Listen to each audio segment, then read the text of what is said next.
Hello बच्चों, कैसे हो आप सब। आशा करता हूँ कि ठीक होंगे। धीरे धीरे ये लुसेंट की सीरीज जो है आगे बढ़ रही है और आप लोगों का प्यार हमें मिल रहा है।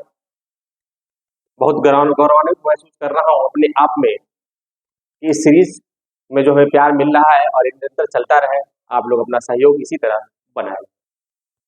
पिछले क्लासों में हमने वैदिक काल और उत्तर वैदिक काल की जो है बात की थी। इसके पहले सिंधु सभ्यता की बात की थी, एक वैदिक सभ्यता की बात हुई। कल बताया था कि आज से जो है महाजनपद काल स्टार्ट होगा। तो जैसे जैसे क्लास बढ़ रहा है तैसे तैसे ही क्या हो रहा है, इतिहास भी अपने आगे की तरफ अग्रसर होता चला जा रहा है।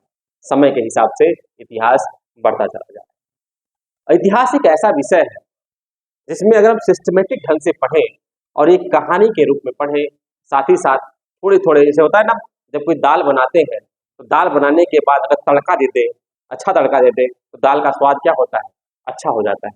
उसी तरह अगर इतिहास को अगर हम पढ़ना चाहें तो एक कहानी की तरह अच्छे से पढ़ें और उसमें अगर फैक्ट का तड़का दे दिया जाए तो वो इतिहास हमारे लिए बहुत ही रोचक हो जाता है। ठीक है, इसीलिए इतिहास सब्जेक्ट को हमारे कॉम्पिटिटिव एग्जामिनेशन में डाला गया, क्योंकि हमारे समाज से, हमारे अर्थव्यवस्था से, हमारी राजनीतिक व्यवस्था से बहुत ही कोरिलेट करता है हमारा इतिहास। इसलिए हमें इतिहास सब्जेक्ट को अपने जो है कॉम्पिटिटिव एग्जामिनेशन के सिलेबस में डाला। तो आज हम बात करने वाले हैं महाजनपद काल की। क्या है? महाजनपद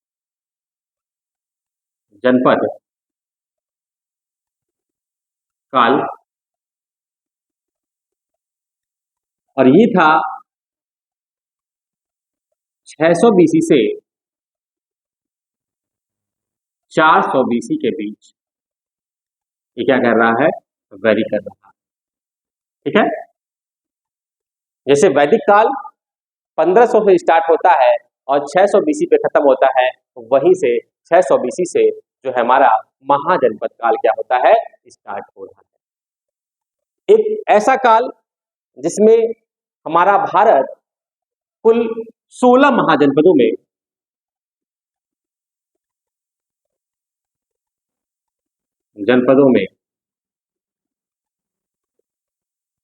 बटा था।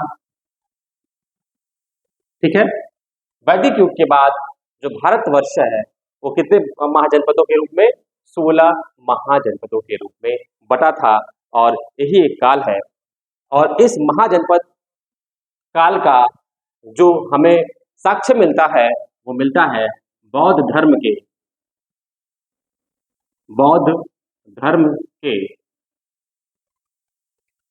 अंगुत्तर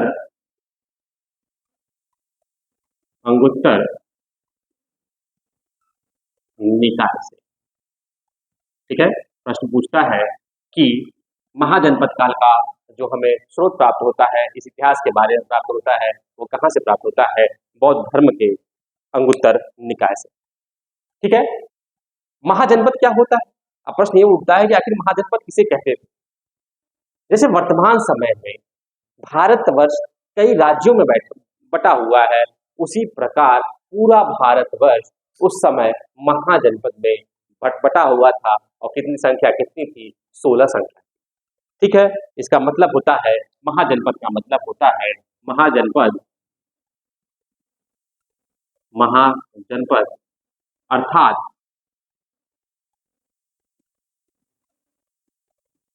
महान राज्य। ठीक है, महाजनपद अर्थात उस महान राज्य को हम क्या कहते थे?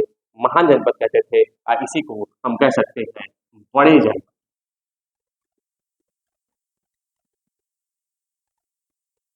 ठीक है, बड़े जनपद 16 भागों में पूरे भारत को, वर्ष को बांटा गया था, जिसे महाजनपद कहते हैं। कहाँ से मिलता? बौद्ध धर्म के अगुंतर निकाय से मिलता है। और महाजनपद का तात्पर्य है महान जनपद या बड़े जनपद।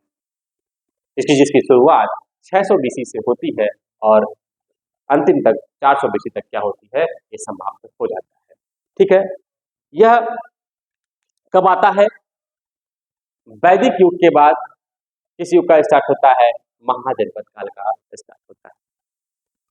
आज महाजनपद काल की ही देन है कि भारतीय इतिहास में राजनीति, धार्मिक, आर्थिक एवं सामाजिक विकास अपने उन्नति पर पहुंचा। ठीक है, तो कह सकते हैं इस काल में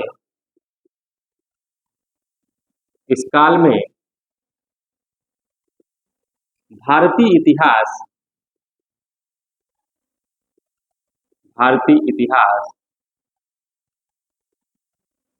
में राजनीतिक, धार्मिक, सामाजिक व आर्थिक विकास मुख्य रूप से प्रारंभ हुआ।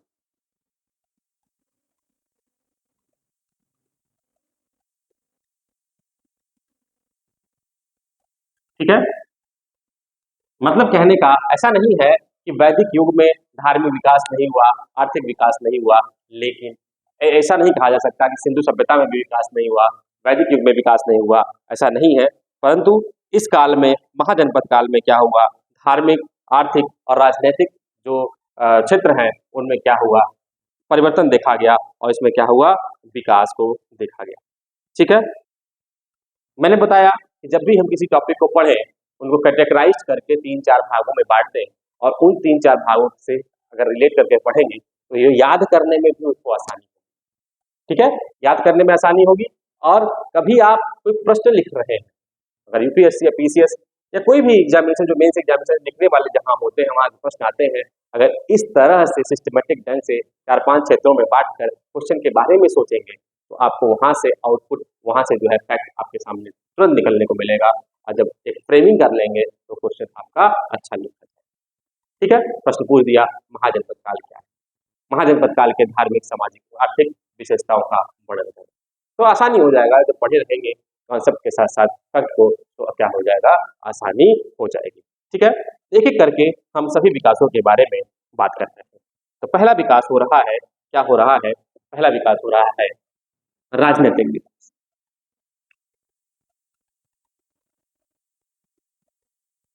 पहला विकास है राजनीतिक विकास।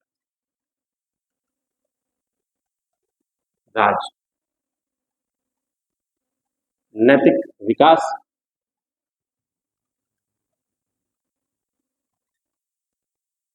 ठीक है,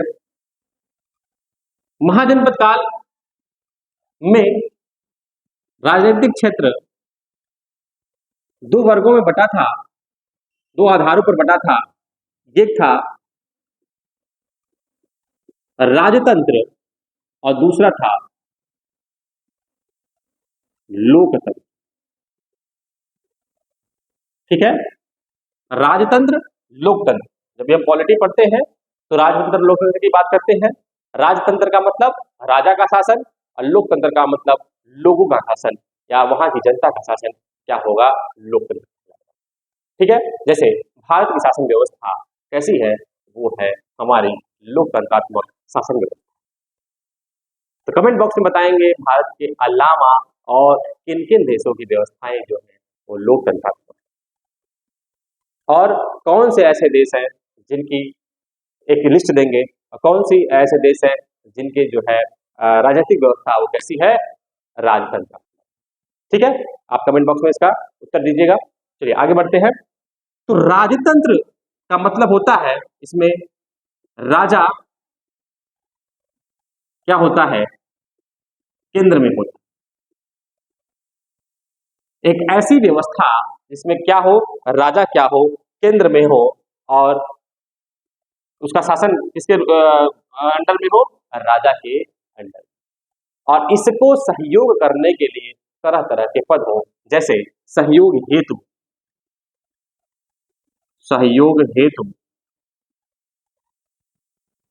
सेनापति,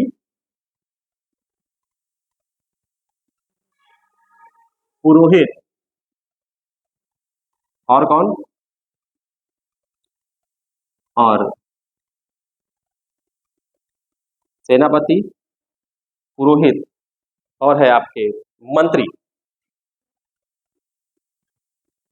ठीक है, राजा के सहयोग के लिए सेनापति और पुरोहित और मंत्री होते थे, जिससे जिनके सहयोग प्राप्त करके क्या करता था, राजा किसी राज्य पर अपना शासन करता था।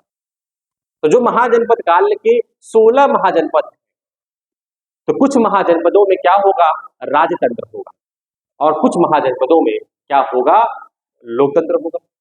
ठीक है, तो महाजनपद काल में क्या होता था, राजतंत्र में क्या होता था, इसमें राजा क्या होता था, केंद्र में होता था, और सहयोग हेतु तरह तरह के पद थे, सेनापति थे और पुरोहित थे और मंत्री थे, जो राजा का क्या करते थे, सहयोग करते थे। जैसे उस समय सबसे फेमस जो है जिसमें राजतंत्र था, वो था मगध।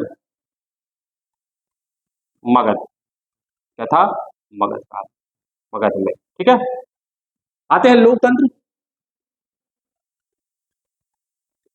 लोगों द्वारा शासन होता था, और इसके केंद्र में कौन होता था, परिवार। परिवार या कुल होता था, और निर्णय जो होते थे, निर्णय सभा के द्वारा लिया जाता था। ठीक है, जो लोकतंत्र व्यवस्था होती है उसमें क्या होता था, जनता जो है सर्वश्रेष्ठ होती है, और इसमें जो निर्णय लिए जाएंगे वो क्या होंगे, परिवार या कुल में वितरित होंगी, और जब निर्णय लिया जाएगा एक सभा का आयोजन किया जाएगा, उस सभा में लोगों की बातें सुनी जाएगी, और सभा के माध्यम से क्या होगा, निर्णय होगा। तो उसमें जो थे, 2 महाजनपद थे, एक था वज्जी और एक था मल्लसन। 2 ऐसे महाजनपद थे जहां पे क्या था, लोकतंत्रात्मक व्यवस्था थी, और शासन व्यवस्था कैसी थी, लोकतंत्रात्मक। ठीक है, और एक व्यवस्था क्या थी, राजतंत्रात्मक, जिसमें थे सहयोग हेतु सेनापति, पुरोहित और मंत्री थे, और एक समय था मगध, जो राज्य उस समय का महाजनपद था वो मगध था। ठीक है, जैसे वर्तमान में उसकी राजधानी, मगध की राजधानी गिरिब्रज थी, और वर्तमान में जो पटना वाला जो इलाका है, पटना और गया वाला जो इलाका है, वो मगध क्षेत्र में आता था। वहाँ क्या था, राजा होता था। इसमें क्या था, जो राजा तो केंद्र में था, और एक कैसा था, वंशानुगत था। वंशानुगत था। अगर कोई राजतंत्र व्यवस्था हो रही है तो राजा क्या होगा, श्रेष्ठ होगा। राजा के मरने के बाद उसका पुत्र, वंश के आधार पर उसका पुत्र होगा, वो क्या बनेगा, राजा बनेगा। मतलब पीढ़ी दर पीढ़ी उसी परिवार का राजघराना होता था, जिस परिवार का राजा होता था। लेकिन लोकतंत्र व्यवस्था में चीजें क्या हो रही हैं, धीरे धीरे परिवर्तित हो रही हैं। लोगों का शासन है, जब कुल या परिवार ही उसका मुखिया होता था, तो उसमें क्या था, निर्णय लेने के लिए सभा का आयोजन किया जाता था। किसी भी बात को लेकर निर्णय सभा के माध्यम से की जाती थी। यदि कोई उसमें नेता भी चुना जाएगा, तो उस समय जो नेता चुना जाएगा वो सबकी सहमति से चुना जाएगा। ठीक है, तो ये होता है लोकतंत्र और राजतंत्र में अंतर। तो वर्तमान समय में लोकतंत्रात्मक व्यवस्था जहां भी है वो सरकारें अच्छी हैं, और वहां विकास देखने को मिलता है। इसलिए राजतंत्र अगर हो जाएगा, राजतंत्र में क्या हो जाएगा, वंशानुगत शासन बन जाएगा, जो कि मानव हित के लिए बहुत ही दयनीय स्थिति। ठीक है, चलिए अब आते हैं, हम बात करेंगे, राजनीतिक व्यवस्था हो गई, धार्मिक विकास की बात करेंगे।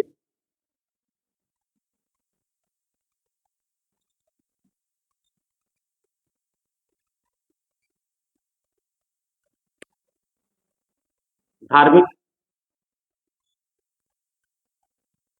विकास,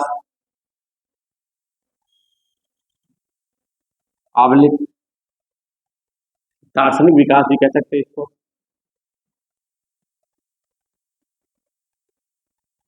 ठीक है, उस समय ऐसे वैदिक युग में धार्मिक विकास हुआ, जैसा जाने कि तरह तरह देवताओं को हम लोग क्या करते थे, पूजते थे, और उनके लिए अलग अलग देवताओं के लिए अलग अलग मंडल में अलग अलग मंत्रों के हिसाब से उनके लिए स्तुति है। जैसे अग्निदेव की बात किए थे, इंद्र की देव की बात किए थे, सोमदेव की बात किए थे, और जो है इसी तरह हम 3-4 लोगों के बारे में बात की, बहुत सारे देवता उसमें। ठीक है, तो वैदिक युग, जैसे कि वैदिक युग समाप्त हो रहा है, कहाँ चल रहे हैं हम, उत्तर वैदिक काल से आगे की तरफ बढ़ रहे हैं। तो उत्तर वैदिक काल और महाजनपद काल के बीच में ट्रांजिशन पीरियड होगा। परिवर्तन क्या हो रहा है, धीरे धीरे हो रहा है। मैंने कहा पूरा इतिहास जब से पढ़ रहे हैं, प्राचीन इतिहास को देख रहे होंगे, धीरे धीरे परिवर्तन हो रहा है, बढ़ रहा है, इंक्रीज हो रहा है परिवर्तन। तो धीरे धीरे व्यवस्था बढ़ रही है। जहां धार्मिक व्यवस्था किस आधार पर थी, वैदिक थी, वेदों के लिए थी, लेकिन इसी समय क्या हो रहा है, नए नए लोग आ रहे हैं और उनके विचार जो है क्या कर रहे हैं, चेंज हो रहे हैं और समाज के उत्थान के लिए नए नए कदम उठाए। ये वही एरा है जब क्या होता है, बौद्ध धर्म और जैन धर्म का क्या होता है, उदय होता है। तो बौद्ध धर्म और जैन धर्म का अपना अपना विचार होगा, क्योंकि बौद्धिक लेवल वहां बढ़ रहा है, तो वो किसी चीजों का विरोध करेंगे, किसी चीजों को सही बताएंगे। तो समाज क्या हो रहा है, उन्नति की तरफ बढ़ रहा है। धार्मिक आधार पर भी क्या हो रहा है, उन्नति के आधार पर बढ़ रहा है। जहां वर्ण व्यवस्था अच्छी थी उस टाइम, और धीरे धीरे उसमें भी परिवर्तन आ रहा है। अब निम्न लोगों को भी शासन में सहयोग लाने के लिए बात की जा रही है। तो ठीक है, तो धार्मिक उत्थान का समय था महाजनपद काल। धर्म से ऊपर उठ के लोग बात कर रहे थे। उसी समय क्या होता है, वैदिक युग से वैदिक धर्म का उत्थान हो रहा था। अब महाजनपद काल में इसी समय विचार के माध्यम से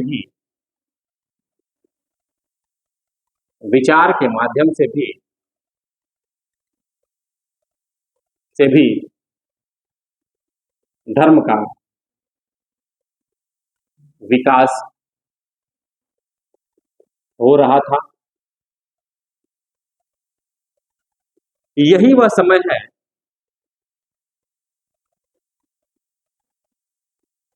जब बौद्ध धर्म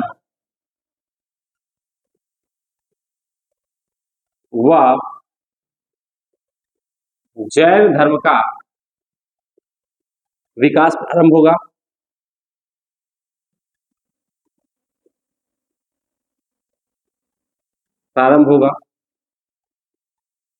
प्रारंभ होता है।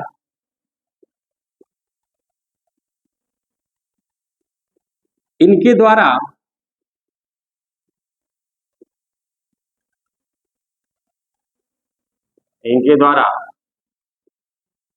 बलि प्रथा,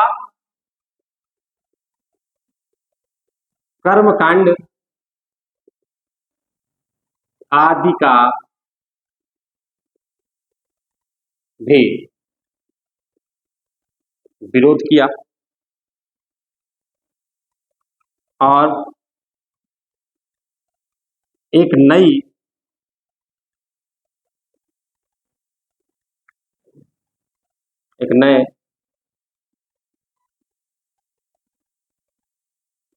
धार्मिक विचार का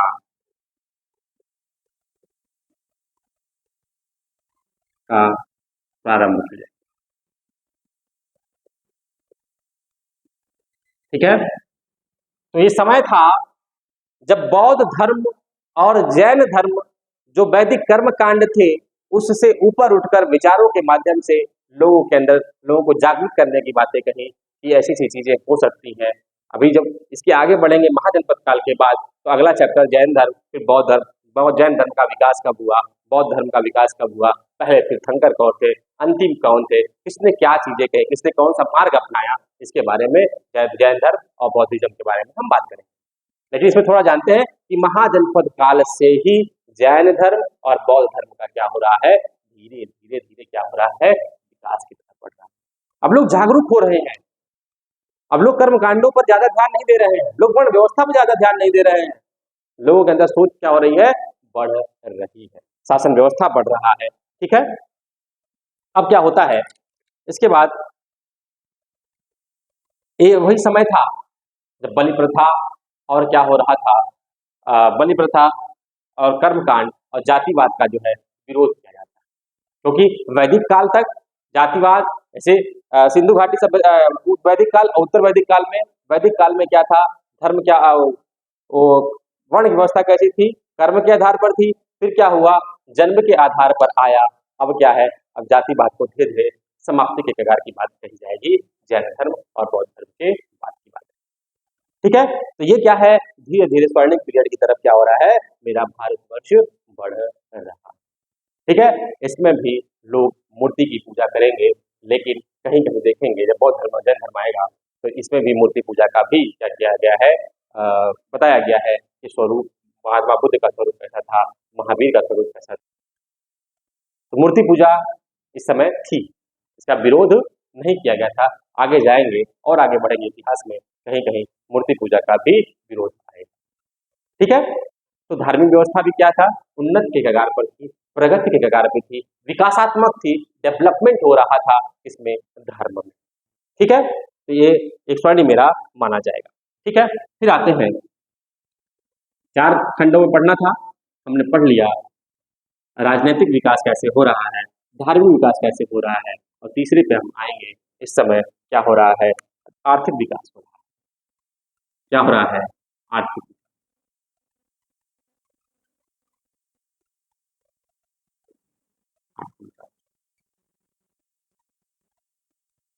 ठीक है, जैसे वैदिक काल में जो हमारे व्यापार का साधन था, पशुपालन और कृषि था। इसे पशुपालन की मुख्यता कब थी, वैदिक पीरियड में जब आर्य आए थे। उत्तर वैदिक काल में भी क्या हो गया, पशुपालन तो था, लेकिन कृषि क्या हो रहा है, प्रमुखता की तरफ बढ़ रही है। कृषि का धीरे धीरे क्या हो रहा है, विकास होना स्टार्ट हो रहा है। और महाजनपद तक काल तक आते आते व्यापार में कृषि का क्या हो जाएगा, बोलबाला हो जाएगा। ठीक है, और मुख्य व्यवसाय क्या बन जाएगी, वो बन जाएगी खेती। ठीक है, 2 रूप में बटेगा आर्थिक विकास, एक होगा कृषि के क्षेत्र में और दूसरा व्यापार के। व्यापार में शिल्प और कला का भी, शिल्प व कला का विकास होगा, और कृषि में खेती खेती मुख्य व्यवसाय हो जाएगी। ठीक है, 2 रूपों में व्यापार क्या है, व्यापार बढ़ेगा, और साथ साथ खेती का भी, जो मैक्सिमम लोग हैं इसमें जुड़ जाएंगे, खेती में भी जुड़ जाएंगे। ठीक है, वैदिक युग में वस्तु विनिमय प्रणाली क्या थी, वाटर सिस्टम था आदान प्रदान के लिए। फिर उसके बाद जब उत्तर वैदिक काल में आया तो निष्क आया, शतमान आया, जिसकी कोई आकृति नहीं थी, न तो धातु का परिचय था। तो इस युग में न उसका आकार था, न तो भार था। लेकिन महाजनपद काल में क्या हो रहा है, अब सिक्कों का प्रयोग किया जा रहा है। किस चीज का, सिक्कों का प्रयोग किया जा रहा है। और सिक्के कैसे रह रहे हैं, और सिक्के पंचमार के सिक्के होंगे, जिसमें तांबा और तांबे और चांदी जैसे धातुओं का प्रयोग किया जाएगा। तो आदान प्रदान के लिए अब हम क्या करेंगे, बार्टर सिस्टम को खत्म करके अब हम क्या कर रहे हैं, सिक्कों की तरफ अब आगमन हो रहा है। अब सिक्कों का प्रयोग किया जाएगा। तो क्या प्रश्न बन गया, किस युग में सिक्कों का प्रचलन प्रारंभ हुआ। तो प्रचलन उत्तर वैदिक काल से तो स्टार्ट होता है, लेकिन अगर बात करें तो महाजनपद काल में स्वर्णिम चीजें, सिक्के ही एक माध्यम थे जो वस्तु के आदान प्रदान के लिए हम कर सकते थे। ठीक है, वो कैसे सिक्के थे, पंचमार्क सिक्के का उपयोग आदान प्रदान हेतु हेतु सिक्कों का प्रयोग किया गया।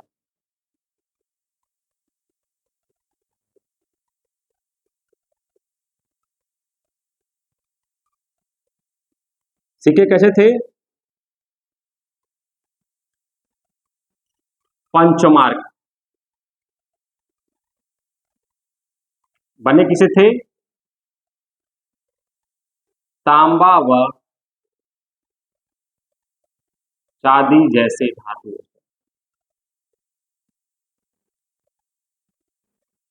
धातुओं से।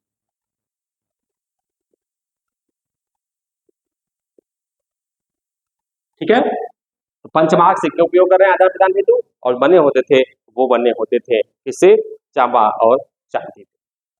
व्यापार में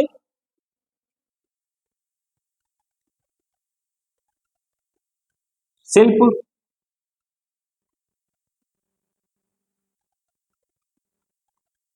कला का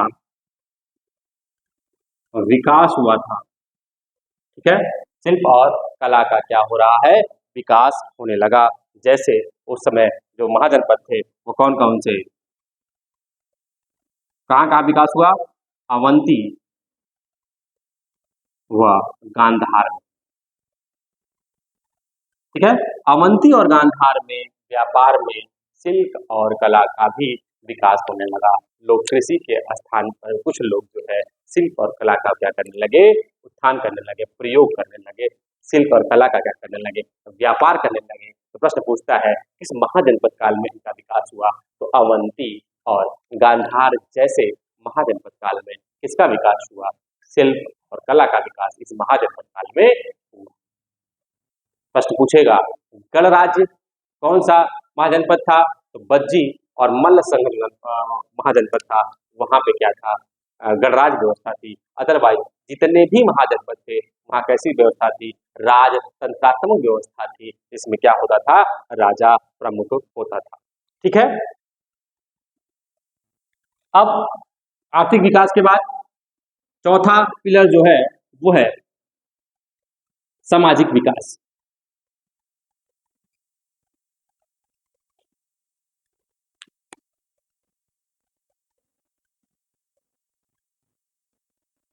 सामाजिक विकास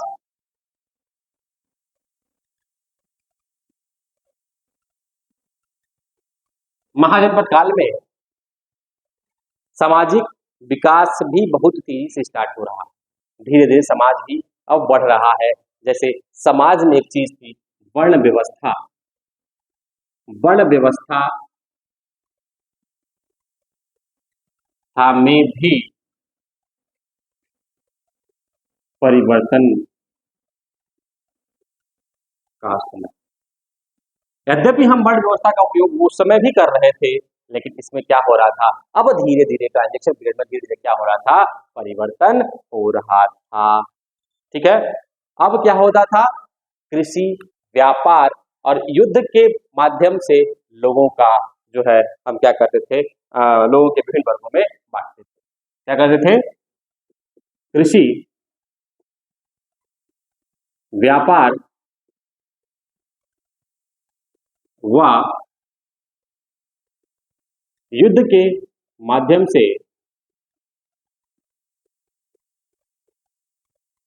वर्ग का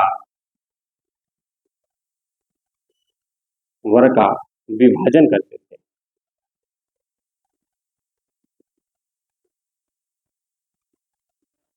ठीक है, महाजनपद काल में वर्ण व्यवस्था धीरे धीरे परिवर्तित हो रही थी। अब क्या हो रहे थे, नए नए विचार उत्पन्न हो रहे थे, नए नए धार्मिक विचार उत्पन्न हो रहे थे, नए नए सामाजिक विचार उत्पन्न होते थे। इसमें क्या हुआ, कृषि, व्यापार और युद्ध के माध्यम से लोगों के वर्गों का निर्धारण किया गया।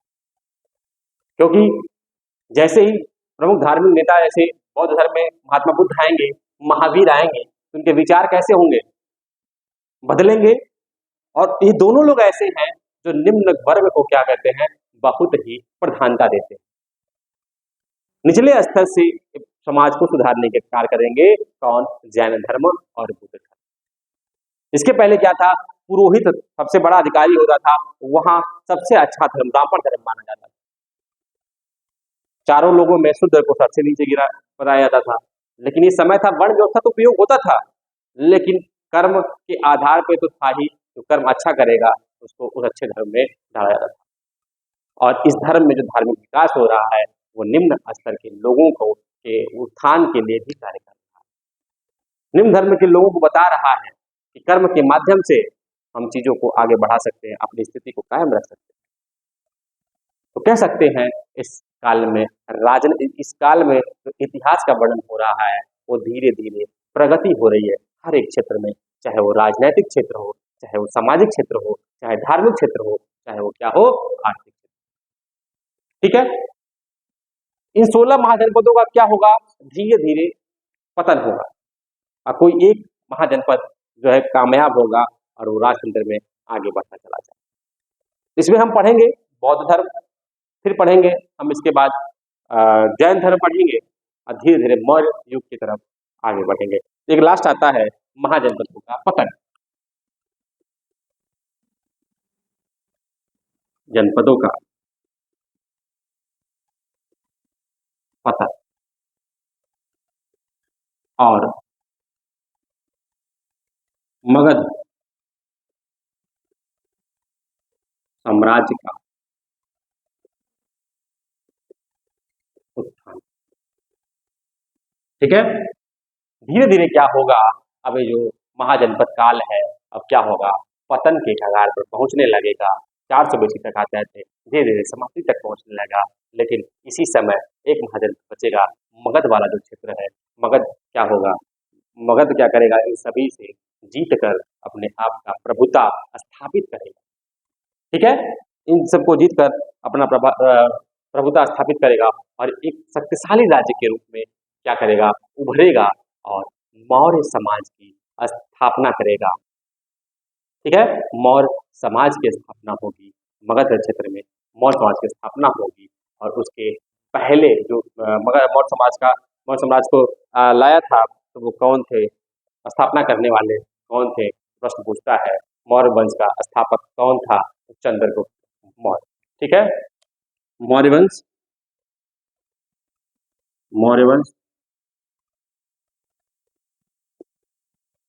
के संस्थापक कौन, चंद्रगुप्त।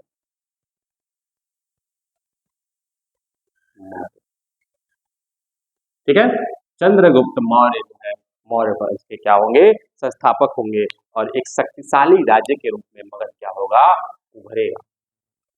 ठीक है, तो 16 महाजनपद की लिस्ट जो है आपके एक पेज में दिया हुआ है लुसेंट में, और वो में दो तीन पॉइंट फैक्ट है, जैसे अंग है, चंपा है, काशी है जैसे वर्तमान में वाराणसी है। ठीक है, और मगध है, वज्जी है, ठीक है, कुरु है, बहुत सारे 16 महाजनपद है जिनकी राजधानियां हैं। कभी कभी मैचिंग में प्रश्न पूछ लेता है, तो आप लोग वहां से उन 16 महाजनपदों को लिखेंगे और उसकी राजधानियों को लिखेंगे। और वर्तमान समय में कभी कभी बहुत आपका समय खराब है, तो आपसे कभी कभी पूछ लेता है कि वर्तमान समय में वो कौन सा क्षेत्र है जो उस टाइम में महाजनपद था। ठीक है, तो उस लिस्ट से आप महाजनपद काल के 16 महाजनपदों के नाम और उनकी राजधानी और वर्तमान समय में वो कहाँ कहाँ पे स्थित है, इसको क्या करेंगे, आप लोग लुसेंट से देख लेंगे। ठीक है, तो महाजनपद काल क्या था, उसका उदय कैसे हुआ, उत्तर वैदिक के काल के बाद महाजनपद काल स्टार्ट होता है। वो कितने जनपद, महाजनपदों में 16 महाजनपद, अर्थात महान राज्य या बड़े राज्यों का इसको नाम दिया जाता है। ठीक है, तो 16 महाजनपद में 16 तरीके से अपना अपना शासन होगा। उसमें शासन व्यवस्था कैसी थी, वो शासन व्यवस्था थी राजतंत्रात्मक और गणराज्यतंत्रात्मक व्यवस्था क्या थी, उस समय की शासन व्यवस्था। ठीक है, राजतंत्र में क्या होता था, राजा प्रमुख होता था और उसमें क्या होते थे, जनता प्रमुख होती।